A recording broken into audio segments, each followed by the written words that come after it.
Well, with the playing of that familiar theme song, it's time to go out to the other coast of the United States, to Hollywood, California, and Michael Snyder is going to tell us what's happening at the movies. Hello, Michael. Hi, Alex, and hello, GABNet listeners across our beautiful globe on this lovely day. We head into the weekend, and we have a major blockbustery film leading the pack of new movies this weekend, and let's get right to it. Lively, fun-filled, perhaps a little shallow in terms of character depth, so it kind of relies on visual shorthand montages and good intentions. Captain Marvel is nonetheless a solid chapter in the ongoing Marvel Universe superhero saga that has now passed the 20-movie mark and is set to reach a climactic point in this summer's Avengers Endgame before, I guess, moving into another narrative phase. Set in the 1990s, so it's kind of a period piece, Captain Marvel uses a convoluted structure of flashbacks to introduce someone who might be the most powerful superhero in Marvel's multi-film continuity. She's a member of an interstellar military unit who fights on the side of the alien empire known as the Kree. But as she trains and patrols the spaceways, this woman who wields, I guess, quantum field cosmic energy begins to remember a time on Earth in her past when, and here's a spoiler alert, she seems to have been a U.S. Air Force test pilot named Carol Danvers.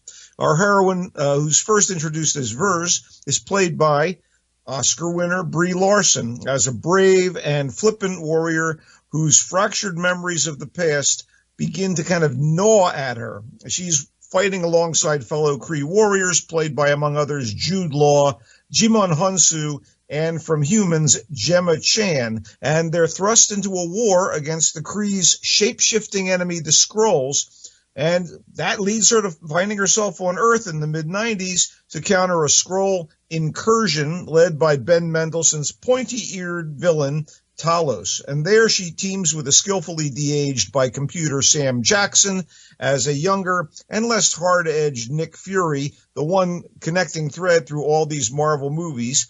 He's of course agent of S.H.I.E.L.D. Also, there's an equally de-aged Clark Gregg in the supporting role as Agent Phil Coulson, Air Force pilot Maria Rambeau, played by Lashana Lynch, and a remarkable cat named Goose, who apparently roams the Southern California military base where some of the action goes down. In addition, introducing the woman who will become Captain Marvel with plenty of science fiction action and espionage and amusing 90s touchstones, including like pop music emblematic of the era, and a nice cameo from Annette Bening. Captain Marvel fills in some of the narrative space between other Marvel properties, including the first Captain America movie, Agent Carter, and other things. Is it a landmark superhero movie? Not really, even if it is the first Marvel Studios film to feature a solo female lead coming after DC's Wonder Woman. For any nitpickers, yeah, you can discount Elektra since it was licensed by Marvel to 20th Century Fox. And anyway, it's interesting to note that this thing is going to probably please most fans who aren't offended by the girl power subtext and who want to enjoy another visit to this world that's been developed over the past decade. And by the way, there's no overt romance in the movie. Instead, its emotional weight comes from the friendships that our main character develops with Fury and the bond she discovers with Maria Rambeau. If you're on board with the Marvel movies, this is a decent middle-of-the-pack effort, enjoyable to watch, and a pretty good appetizer. Can I ask you a question? Sure. Yeah. Is the movie shorter than this review? No. Anyway, stay for the end credits. Moving on. Gloria Bell. Chilean writer-director Sebastian Lelio made the 2017 foreign film Oscar winner A Fantastic Woman about a transgender woman's struggle for love and acceptance. He also made last year's exceptional Disobedience with Rachel Weisz and Rachel McAdams, a story of forbidden love in modern England in the Orthodox Jewish community. But he first came to my attention with a 2013 dramedy called Gloria, which concerned an older, self-possessed, divorced woman looking for romance in the dance clubs of Santiago, Chile. The star of that movie, Paulina Garcia, was fantastic. So when I heard that Lelio was going to remake Gloria in the U.S., I wondered why.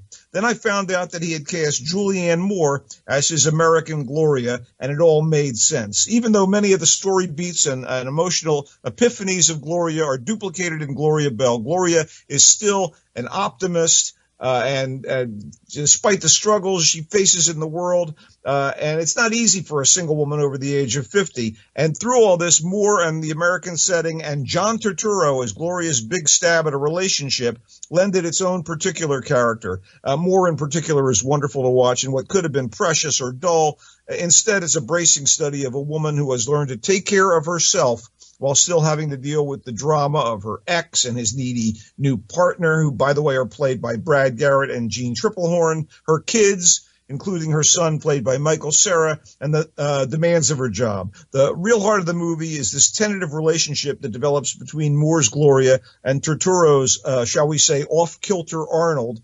It's a sweet, sad thing to behold, and whether you've seen the original Gloria or not, Gloria Bell is a fine, fine movie by a damn good filmmaker.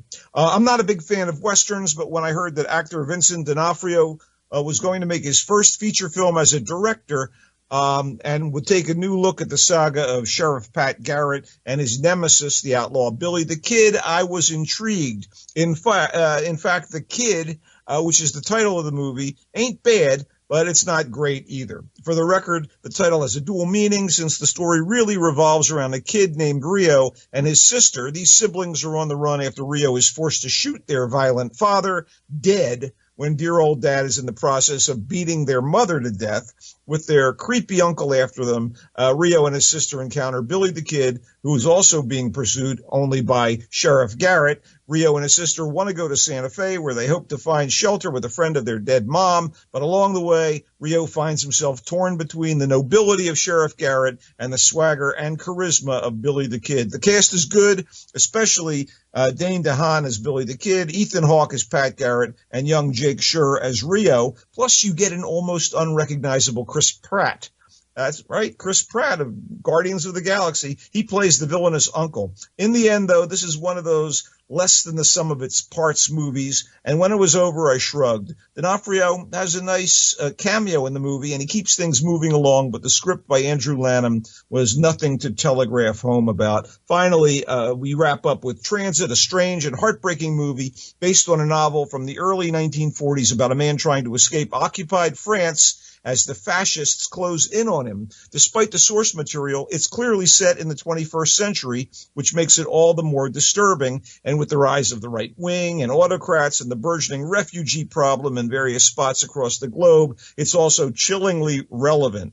Basically, a German refugee gets to Marseille, and he uses another man's transit papers in his attempt to get to Mexico, but he becomes embroiled in the lives of the late man's wife and young son. Written and directed by Germany's Christian Petzold, it's no feel-good movie, but it's very well done and genuinely haunting. What are you watching there, pal? The best thing I'm watching now is on DC's channel. And that's Doom Patrol, which is just terrific. And, Orville just always is, it's always satisfying. So, people haven't watched Doom Patrol or don't have the DC service. Among other people, Timothy Dalton, Brendan Fraser, Matt Bomer, they're all contributing to the show. It's funny, it's dark, it's totally off the rails. I loved it. Yeah, it's very good. Anyway, tell them where they can find you, Michael. I'm on Twitter at Culture Blaster, on Facebook at Michael Snyder's Culture Blast page, and here on GABNet. And there'll be you again next week. In the meantime, the rest of you, have some fun. If you're listening to us 24/7, there's more GABNet coming right up.